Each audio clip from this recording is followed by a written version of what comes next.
What does gutsy mean to you?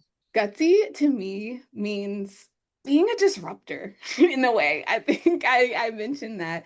It's knowing who you are and being that unapologetically because you're so rooted in that truth. That's what gutsy to me means. It emanates out of you.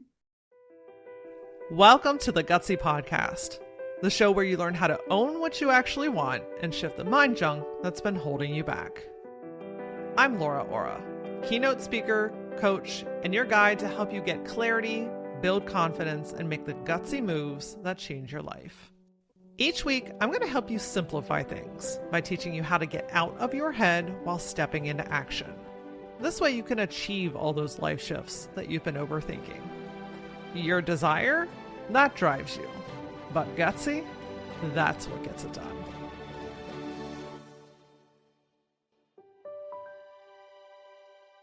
If decision fatigue has you second guessing everything from what to post online to whether or not you should make that next move, then today's conversation is for you.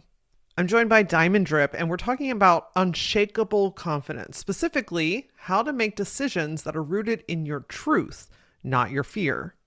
We explore what it really means to make aligned decisions based on your energy type and why traditional logic can actually lead you off course. Your human design, though, that stuff reveals your personal strategy for clarity. If you've been spinning in mental loops or stuck in stories that have kept you doubting yourself, this is your permission to release all of the expectations and the should of the outer world and return to your inner knowing. Diamond is an award-winning speaker featured on KQED Radio, Onstage Plus Television, and New York Weekly. With a background in visual communications and business strategy, she helps women break free from fear and self-doubt so they can step boldly into their power. Through tools like human design and gene keys, Diamond empowers people to trust their intuition, embrace authenticity, and unlock their full potential. Hello, Ms. Diamond. Welcome to the Gutsy Podcast. Laura, it's so great to be here with you and our listeners. Yes, absolutely. You all have to go look at the snapshot of Diamond's background and her hair. She is a whole colorful vibe, and I'm just excited to dig into this conversation because human design has been pretty life-changing for me. Like substantially. It gave me the permission that I didn't know that I needed, but needed to hear and see. And we're digging into the concept around using your human design to build unshakable confidence. My goodness. I gotta know what is your human design? What's kind of your type? And how have you used that to build unshakable confidence within yourself in your own life?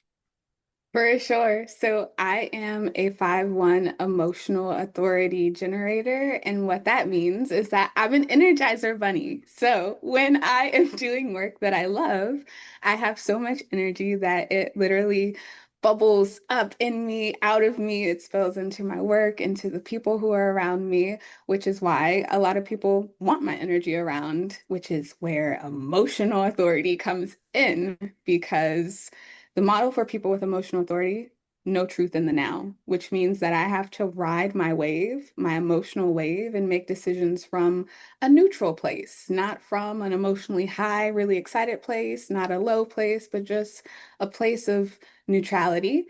And the 5/1 simply means that I'm a nerd. The one line is the researcher, the investigator, and I love rabbit holes, including, I feel like people also count as rabbit holes sometimes because there's just so much story there. And then the 5 line is the solutions person. So I study, I learn, and then I have solutions that I have tried and embodied myself, like human design, and I share those.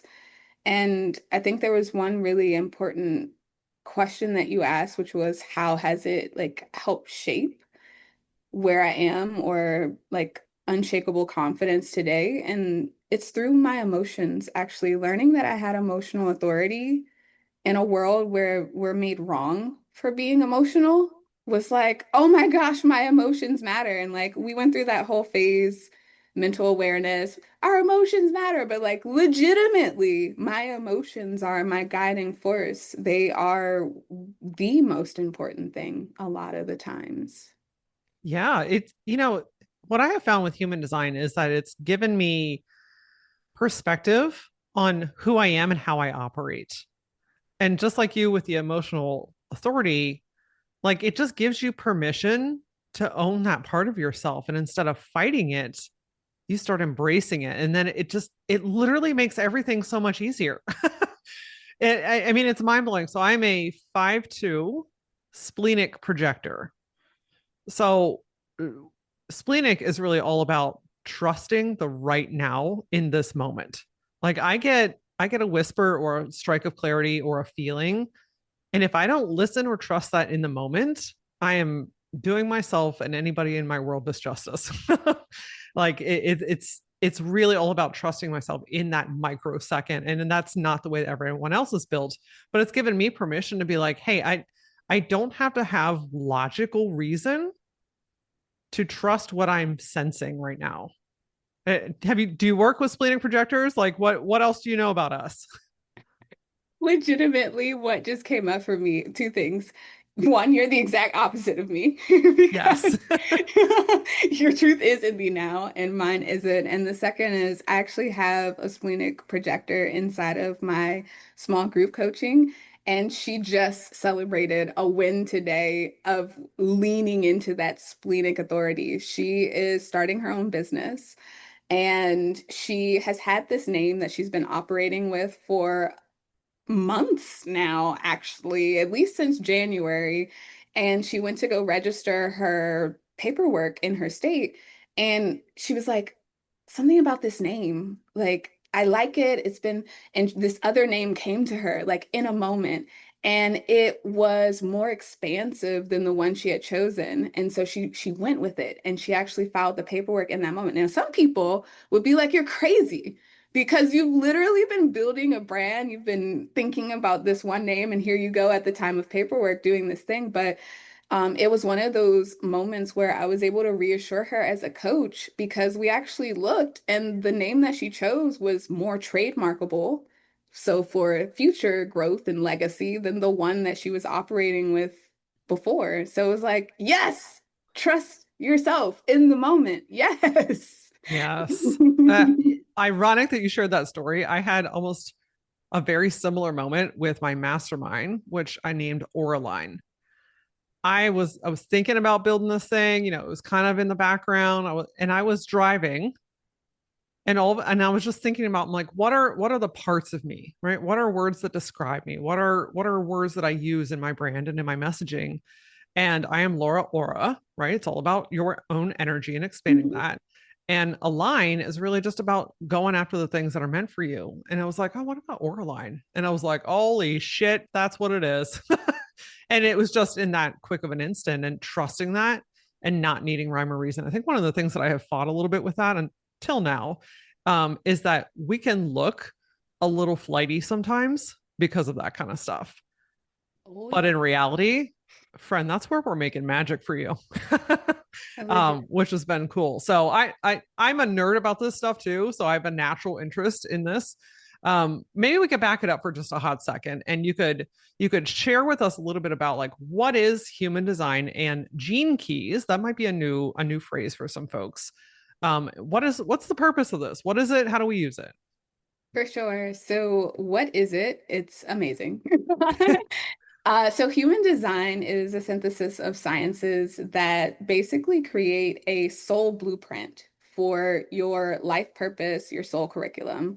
A lot of times when we get here in the 3D world, we get bogged down by all the stuff that, our parents and society tells us we have to do, and we forget that we came here as souls, as beings of light to grow and expand and experience contrast to help us grow more. And so, what human design does is it gives you this blueprint on how do you make your best, most aligned decisions? What gifts did your soul choose in this lifetime to help you fulfill your purpose in this lifetime? Are you here for the first time, or are you here cleaning up some karma from some past lifetimes? Like, all of this stuff is important to know because once you're in your awareness of who you are at a soul level, it helps to it's like get rid of all the excess noise and stuff that we subscribe to when we get here because we don't think that we have a choice. So that's kind of how I like to describe human design. Gene Keys is, I used to say a spinoff, but that seems like it would do it a disservice because it really takes a look at the gates themselves. And for some people who are more logical in nature, which is crazy to say, but it does have a little bit more like science, like quantum physics and biochemistry. It looks at all these like codons and things like that. So it is a bit more logical and it also involves a lot of contemplation. So the example that I always give is my conscious sun, which is what I'm here to do in the world. It's 53. It's the gate of beginnings in human design.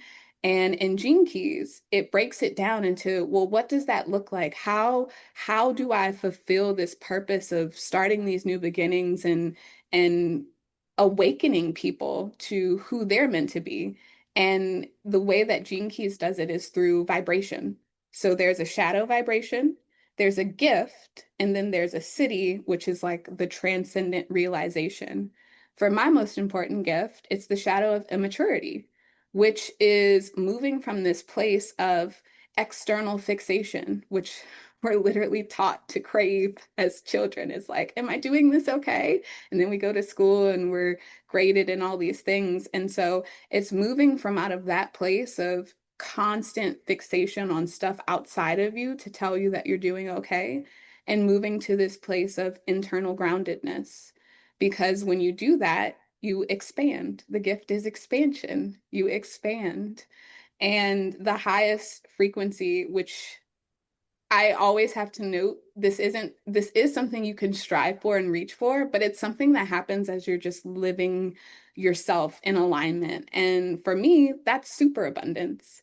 And I remember when I read that word, it's like superabundance. That sounds nice. How do we get there? I would like to have that and maybe two, please. Thank you. Right. So it was actually funny because when I heard of Gene Keys and I was working with human design, which is very like step by step strategy and authority. These are your gifts. These are what you contemplate. I came to Gene Keys. I was like, okay, I get the immaturity. I see type A, like straight A student over here. Like I see where I was externally fixated on things to tell me I'm doing okay. Box checked. Expansion. I'm a business owner, but how do we get to superabundance? Like, how do we do that? And to hear the founder of Gene Keys basically be like, contemplation. And I'm like, but what are the steps Yeah, but though? where's the Where practical, where's the list? and it's actually been one of the most divine things. I used to say crazy, but I'm starting to embrace Mm. this word divine, that it's through contemplation that I've had some of my biggest ahas. It's through contemplation that things that I was learning in human design actually started to click into place in my relationships just by contemplating and taking that pause that so many people think is not important to take. Wow. Wow. What has contemplation looked like for you? Hmm. So in Gene Keys, there are three sequences, and one of them is the Venus sequence, which is all about how you show up in relationship. And I have a partner who we've known each other for 11 years, and we have an 8-year-old daughter together. And through contemplation of my Venus sequence specifically, I was able to see so many areas where my core wound of division caused me so much conflict outside of myself. And it caused me to actually, we were talking before we started recording about living in this projection field. And so, as fifth lines in human design and as a projector, we live in this projection field. And sometimes we, as humans, not just fifth lines, project stuff onto other people. And so to know that sometimes through contemplation, when I'm feeling divided, I give myself no grace on that division. I make myself feel like I have to choose because I was taught you have to be certain. You can't be both and you have to choose either or. And when I don't give myself grace, it's hard for me to be gracious with other people, which leads to conflict, which leads to stress, which stress for me in relationships looks like leaving. And so to know that the gift at my highest triggered mental state is actually restraint and actually being able to sit and take a pause and recognize and walk back. It actually really helps me walk back where I am. Because if I know I'm in a conversation with someone and I'm like, I'm stressed, I want to leave, I don't want anything to do with you, I'm like, okay, let's walk it back. Where was the conflict? Where did I miss giving some grace to myself or this other person? And ultimately, where was I divided, which catalyzed this whole mess in the first place? It's such a deep, deep, deep self-awareness journey. Mhm. That's what I'm hearing as you're explaining this, because this is even so much deeper than I have gone on a journey with. So I'm incredibly fascinated right now. But it just takes self-awareness and just explodes it in the best of ways, like where you can actually see what's going on for what it is versus what you're making it to be. Mhm. And then that allows you to back it up or to pause or to choose differently, which ultimately helps you just in all areas of your life. So many, because how we show up in one area of our life is often how we show up in others. And actually, through human design, learning about variables, my motivation is desire. And my transferred motivation, which is like the opposite, which is what I reach for when I'm, I guess, basically being shy, for lack of a better word, is innocence. And so learning that my motivation is my desire. It's what lights me up. It's what I'm passionate about. And in business, I actually learned, like in relationship and business, it's interesting how we do these things. But in both my relationship and in my business, I was being innocent with my desires. I would have these goals, I would have these markers, I would have this place that I wanted to be in. And I'd be like, it's okay if we like get close to that. Like it's the essence of it. And to realize, like, no, my desires matter. Like, yes, it's about being in alignment with and moving towards whatever that motivation is. For some people, it's hope. For some people, um, I'm trying to think of other motivations right now in this moment, but there's like six of them that there can possibly be.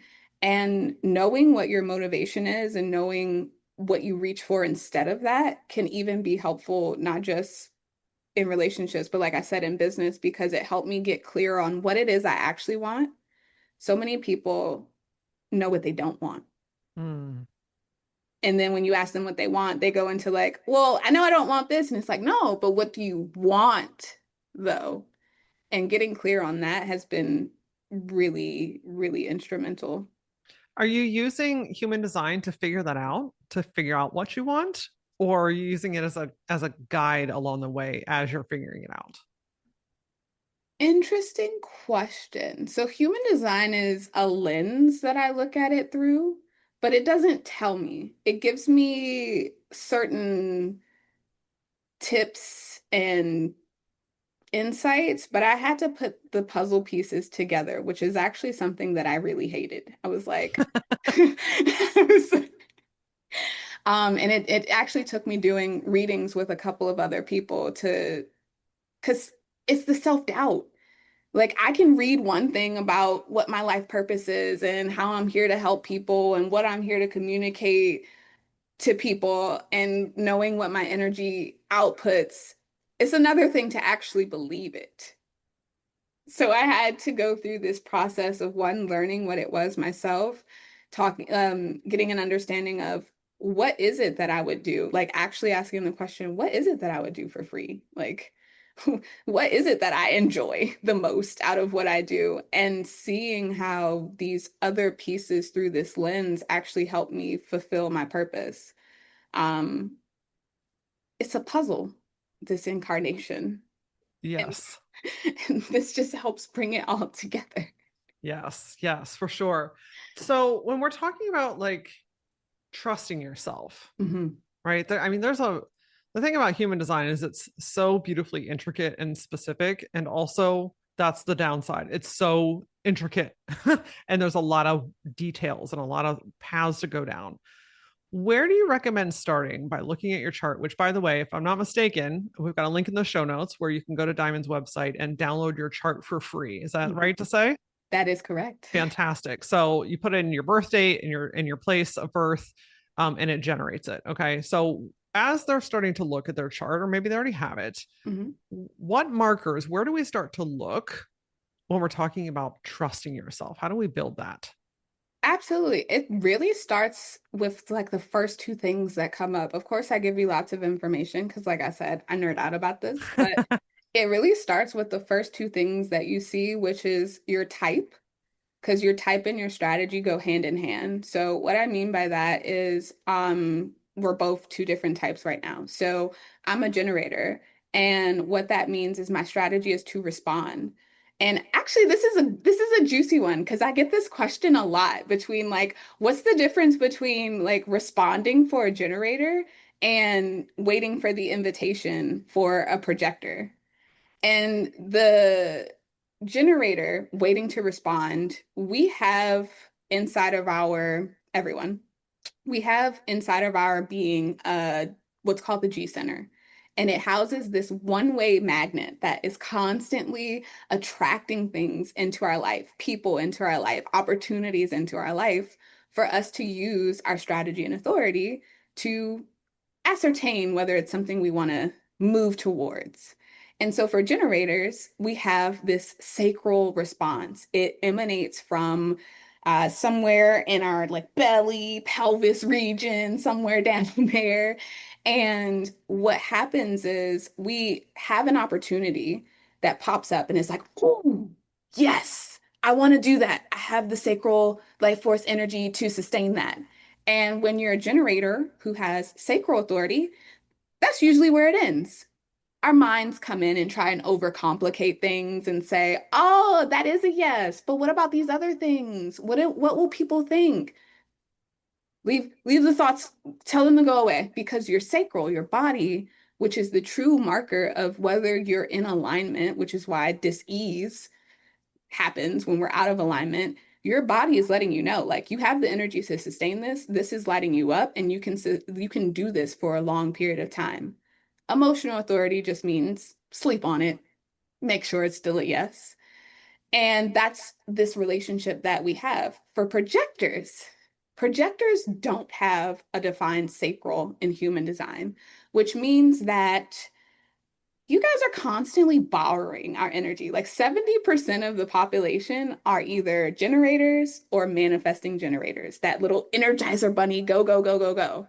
And so what happens for projectors a lot of times, especially in the workplace or in school, you're around a bunch of generators and you're like, yeah, I could do everything. I could do with this. I could do that. Yeah, I could do this. And then you get in your own energy and you're like, what the hell?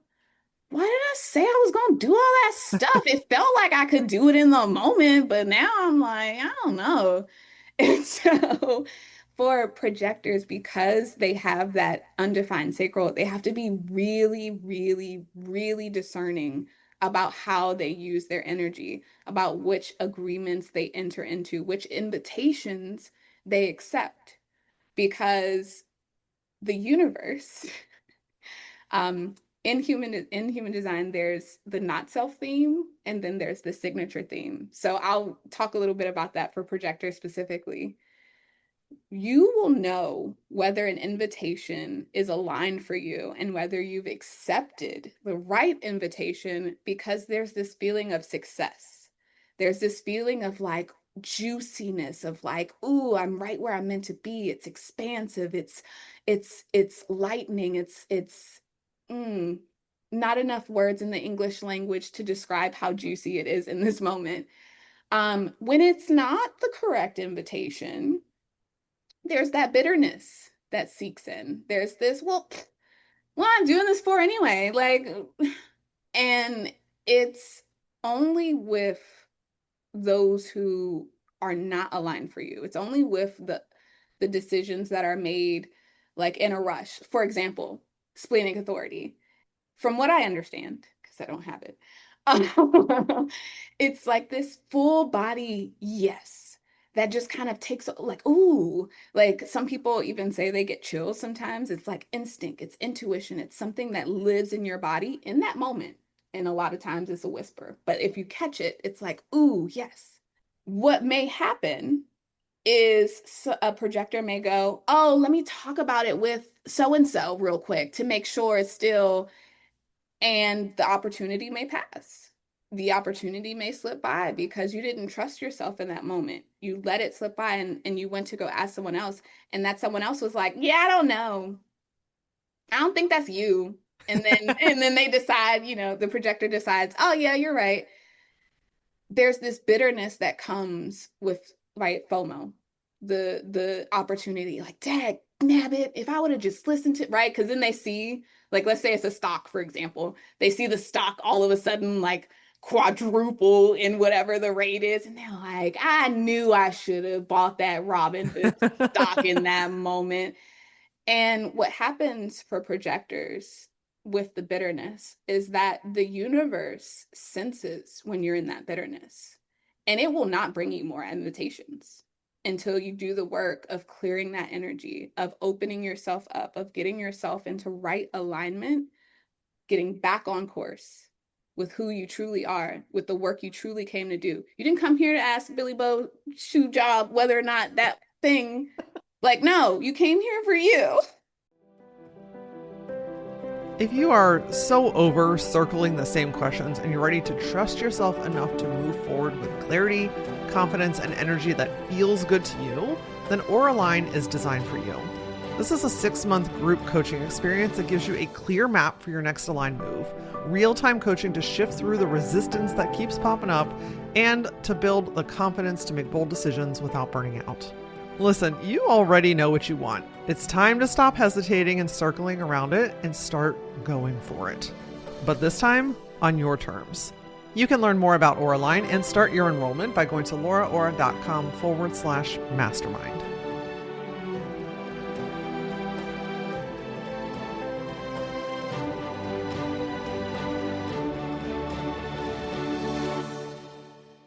Billy Bob Shoe Bob. Whoever, I don't know. Sally I like it. That's what we're naming him from now on. So it's the most important thing that I would say to start with is the strategy and authority. I have heard specifically so many projectors who learn, oh, I don't have to push. I don't have to force it. I don't have to go out here and make it happen, right? I can take care of myself. I can make sure that I'm learning and that I'm ready for the right invitations, for the right people who, and I think this is an important part for projectors, who respect the wisdom, who appreciate the wisdom and invite it in. Because it's one thing, right? Especially if you're in a corporate environment, for your boss to be like, hey, you do this thing. But it's another thing for that same boss to be like, I really loved the way that last quarter, I don't know corporate speak anymore. It's been like 6 years. I really love last quarter how you tripled the bottom line on the VP of sales. I don't know, whatever. And I'd love it if you could do it for our Michigan district. I don't know. I haven't spilled corporate in a minute. Good. That's good. You tapped right back in. But yeah, that's the most important strategy and authority. Understanding Okay. how your energy actually is brought opportunities and how you can. Oh, I didn't talk about authority, but No, you're good. Well, I love this. So I love this path, and I'm curious if you're open. Like you did the 2 types. Can we keep going? Because we yeah, might have the other types on here that are like, oh, I want to know about me. Tell me. yes. Okay, so for our manifest, I'll do manifestors because then I can do the hybrid. So manifestors, their strategy is to inform. So for manifestors, they are here to catalyze energy. They're here to wake people up with their big ideas. And it's not always aligned for them once they, speak this idea to actually be the one that like has all the implementation and the tips and the stuff. Like their energy is in that spark that gets things going. And so they have a lot of people are sometimes jealous of manifestors because they're like, oh, manifestors can just make it happen. They don't have to wait for anything. Wrong. Um, because their strategy is to inform. So when they have those big, juicy inspirations, there's this creative, non-verbal flow of energy that like wants to catapult them into action, that wants to just lock them in for whatever that period of time is until that idea is executed. Now, the example I always give is the like mom dad like dynamic, and they have a kid, and mom's the entrepreneur, dad's at home, or dad's, at work or whatever. I don't know what dad's doing in this moment. And so and so mom is like, "Ooh, I just had this amazing idea for this offer that I want to create. I'm going to do it." Aligned mom lets dad know, "Hey, I'm about to be working on this thing for like 8 hours. I need you to really like make sure Joe's homework is done, make sure all of these things get in place so I can really have the time that I need." Dad may be like, "I could do 6 hours, not 8." And then you've got a situation where mom is now able to just go be the creative manifester, bring it into life. Unaligned mom doesn't say anything and just goes into creation mode. Kids get home from school, dad gets home from work, and it's like, "What up, mom? Where's the food?" And mom has to be like, "Oh, I didn't make the food because," and they have to stop what they're doing and explain why what they're doing is important, which takes them out of that nonverbal creative flow. And that's when the not self theme of anger creeps in for manifestors. When a manifestor is angry, it is a sure sign that somewhere along the way they did not inform, or they didn't respond. Like, for example, if they're an emotional authority manifestor, maybe they didn't let it simmer a little bit longer than they did, and now they're trying to push something up a hill versus being in that creative nonverbal flow. So for manifestors, it's really important for them to be that initiating, catalyzing energy, and to let people know who are going to be affected by those decisions so they can have the time and space, so that they won't be disrupted from their flow. They can just keep creating and doing all the things that their non-defined sacrals will allow them to do.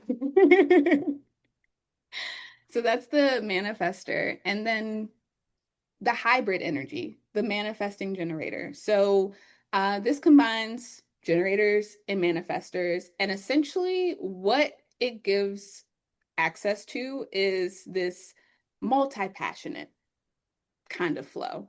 And so where the world usually tells people to pick one thing and stick with it, manifesting generators have so much of this catalyzing like energy. They're like, "I can do like 6 things at once and they're all going to be amazing."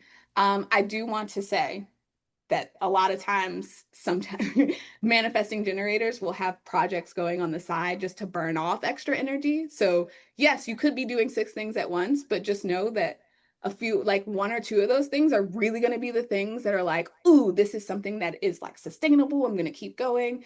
And some of those other things might be little side projects that you're just, burning off some extra energy with. And so for the manifesting generator, it's really important for them to respond because they're generators first. They are not here to just go and just start doing stuff. They're here to wait for those aligned people, opportunities, etc., to respond to. And for them, they just have that extra step. Some people consider it a suggestion.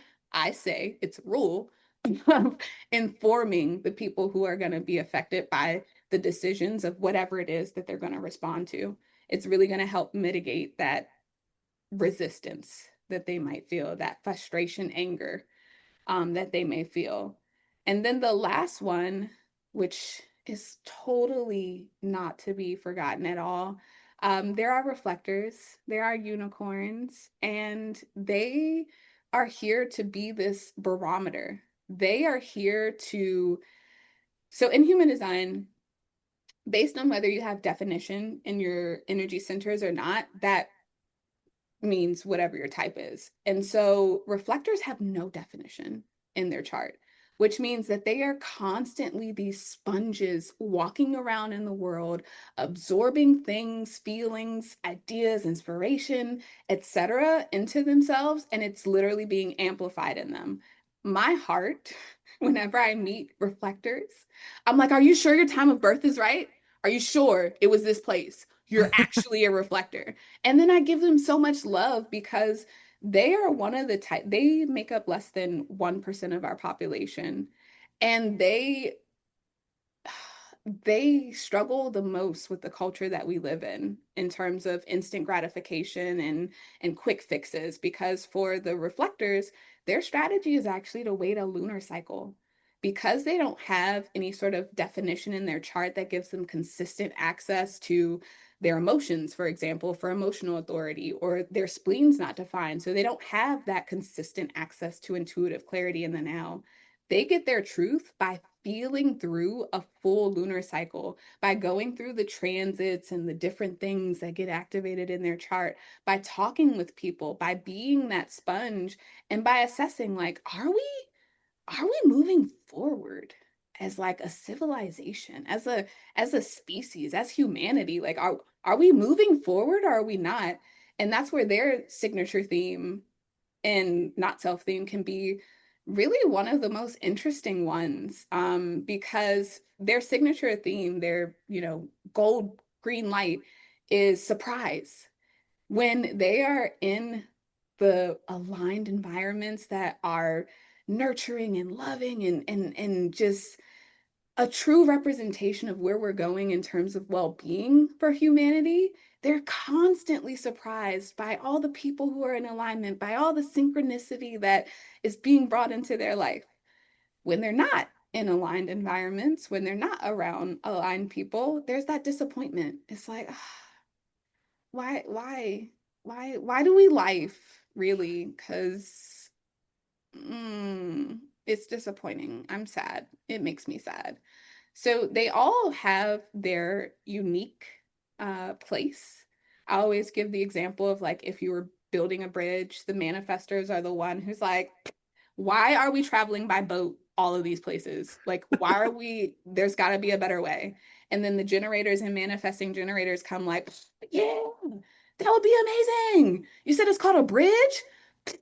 Let's do it. Let's all the months of work, let's do it. The projectors, they're there, being our guides. They're making sure we're using our energy efficiently. They're making sure the project is progressing. And then the reflectors, they come in and they're like, they're our barometer. They're like, this is good. This is good. This is going to help us, I don't know, advance trade along the mid-Atlantic or something. I don't know. So, but they all have their unique place, their own value that they contribute to the cosmic plan that we're all participating in. That was a great example, by the way. Like, seeing everybody in action in one project made everything make so much more sense, like in just in a microsecond there. How do you think that first understanding, but maybe more importantly, using these tools, these types, these ways of being, how does that help with confidence, or how does that help to like build the confidence that we feel like maybe is just not there right now?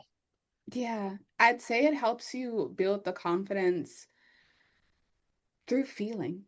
There's not a single thing that I learned about myself through human design or gene keys or the Akashic records that didn't feel like me. It didn't feel like a part of me. And the actual chemical reaction that happens in your genes, you can feel it. You can feel the expansiveness. And it's through making sure to connect with that feeling that the confidence builds, because we live in a world that makes you wrong for being who you are. Going back to the example of emotional authority, I was diagnosed with bipolar 2 when I was 14. So I had been operating under the assumption that something was wrong with me because I had these periods where I was in reflection for these really long times, and I was lower than I normally was. And then I had these moments, these blips in time where I felt like I was on top of the world and I could do anything and I had all this energy. I didn't need sleep. And to live in a world that made me wrong for that, it made me not trust myself. And then, of course, through learning about all the reparenting that happens in Gene Keys and in quantum human design, having a narcissistic mother who did not help me see the value in me.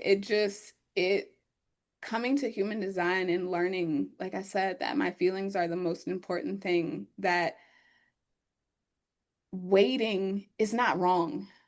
A lot of times, especially with our emotions, we will either avoid them or we'll never feel like the time is right. And the more that you're in your awareness around who you are and how things feel in your body, like that confidence builds. And I'm a proponent of collecting evidence. They call in traditional human design, when you start living your design and you start unlearning all of the conditioning and all of the stories of who you were told to be, all the rules that you think you have to follow, it's called the experiment, because it's the experiment of living as you were born to be, as you truly are, and not who you learn to be.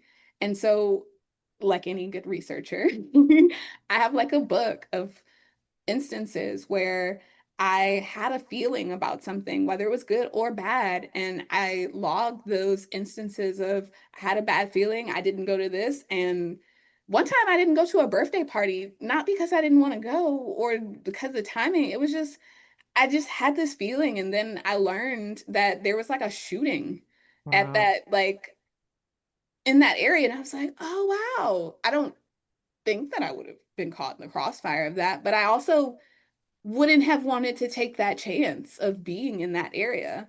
And so just having these instances of evidence, as I call it, because I'm bringing my brain evidence of like, hey, you can actually trust yourself. You can actually live independently of what anyone thinks about you or about what you're doing, because you have this internal groundedness that allows you to source from within instead of without. So much deconditioning.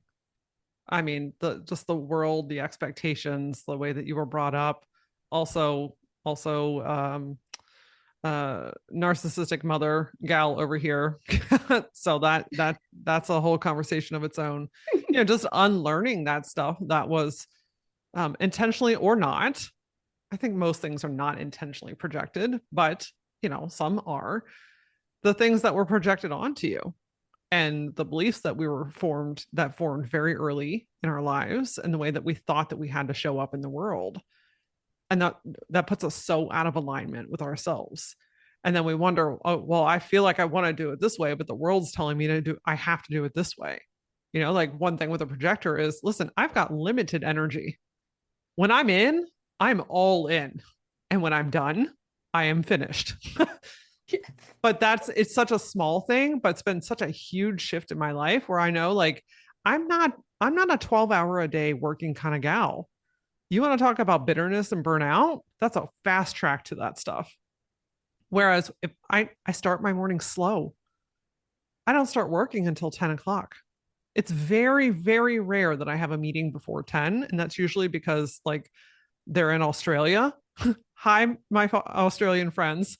And we're in opposite time zones, you know what I mean? Or a corporation that's having an early event that I need to be ready for to give a keynote for. But that's few, far and in between. Happy to make those accommodations. But my regular, I trust that I need my slow, quiet mornings. So, it's just that kind of stuff that when you dig in and really get to know your human design and you learn like what works for you and what doesn't, that alone has boosted my confidence, because I'm not forcing myself to try and keep up with the way that somebody else works. Like, you want to talk about lacking confidence when you're comparing yourself to the way that somebody else does something, or the way that somebody else gets success, or the way that somebody else is achieving things. It's like, Man, you could probably run circles around me, Diamond. That doesn't make me wrong, right? That doesn't make you wrong. We're just honoring our types. And when we own that of ourselves, like the confidence just goes through the roof. Like I can get a lot of shit done in a very short period of time. That there is no joke about that. So I don't know. I just felt called to share that because it's so much about honoring the parts of ourselves of who we actually are and then letting yourself do that. Mm, It only takes a time or two of experiencing what that feels like to trust that and do it, that you're like, oh, yeah. that feels nice. I like that. Yes, more please. Yeah. I love that you bring in perspective because a lot of people will look at human design and it's because we're humans. We're literally taught to compare ourselves to each other and to embrace this competition mindset. And it's like a generator might look at projectors and they're like, well, they don't have to do anything. They just wait Yeah. for invitations. And it's like, excuse me, projectors do things, okay? They have to make sure that they are ready and aligned for the right invitation so they can be able to discern those different things. Same as like a manifesting generator. Some people are like, oh, manifesting generators, they can like do so many things. And it may look like they're moving like faster along, but like I said, there are some things that manifesting generators might be doing just to burn off extra energy. So, yeah, it may be bringing them success right then in that moment, but the sustainable things, the things that are really going to take them towards their life purpose, we all arrive at the same time. The bridge gets built and finished at the same time. Like, There it is. The bridge gets finished and built at the same time. We just all do it in our own times.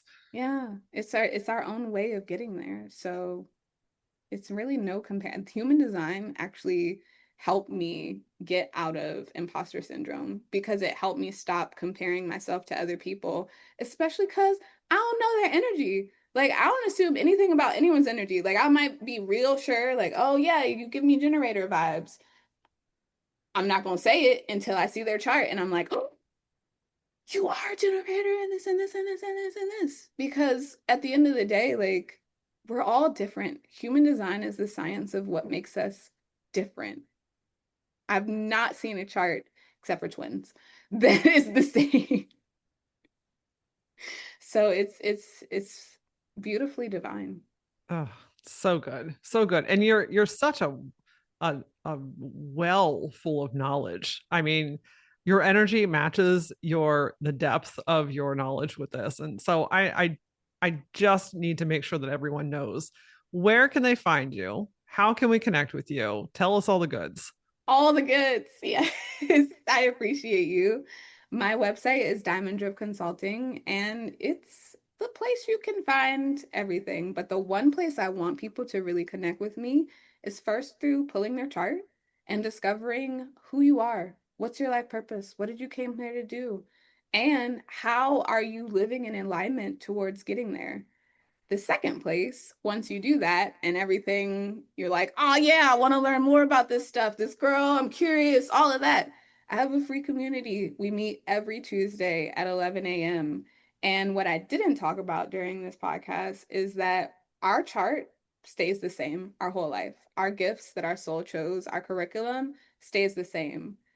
And we get access to temporary energy for sometimes a couple of days at a time, sometimes weeks at a time, sometimes years at a time. We get access to this temporary energy.